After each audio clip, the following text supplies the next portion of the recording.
माएँ रहती हैं, वो माएँ जिन माओं को बच्चे निकाल देते हैं। कल एक माँ आई जिनको बेटी यहाँ छोड़कर चली गई। आप भी इन माओं का सहारा बने और माओं को भोजन दें।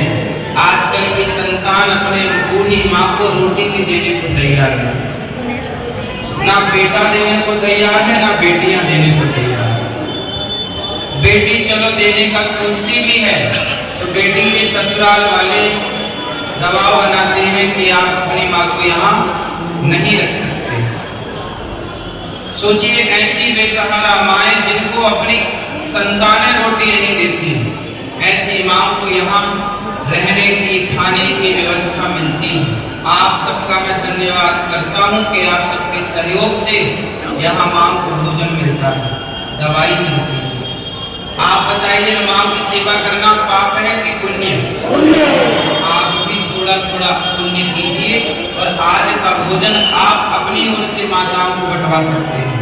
आज का भोजन, आज का नाश्ता ईश्वर ने जिस योग आपको बनाया हो, आप माँ को आज का भोजन कराना चाहें नाश्ता, या फिर 2-5 माँ को आप भोजन करा सकते हैं कि हमारी इतनी क्षमता है, 2-5 माँ को भोजन का सहयोग आप जितना करना चाहें करिए, क्योंकि आपके सहयोग से ही यहाँ सेवाएं चलती हैं। पीछे देखो हजारों भक्तों के लिए रसोई चालू हो चुकी है, दिन भर भोजन बढ़ता है। 25 से 30 हजार लोग पर डे भोजन करते हैं। आप भी करिए, आप भी थोड़ा भोजन करिएगा और आप भी किसी को कराइए कि हमारी ओर से किसी को भोजन मिले।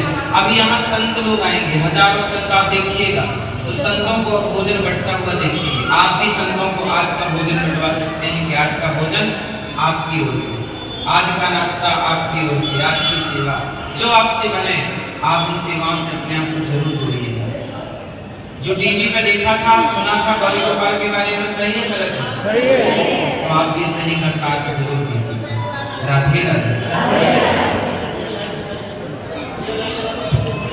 आगे आगे आओ भैया, आगे आओ।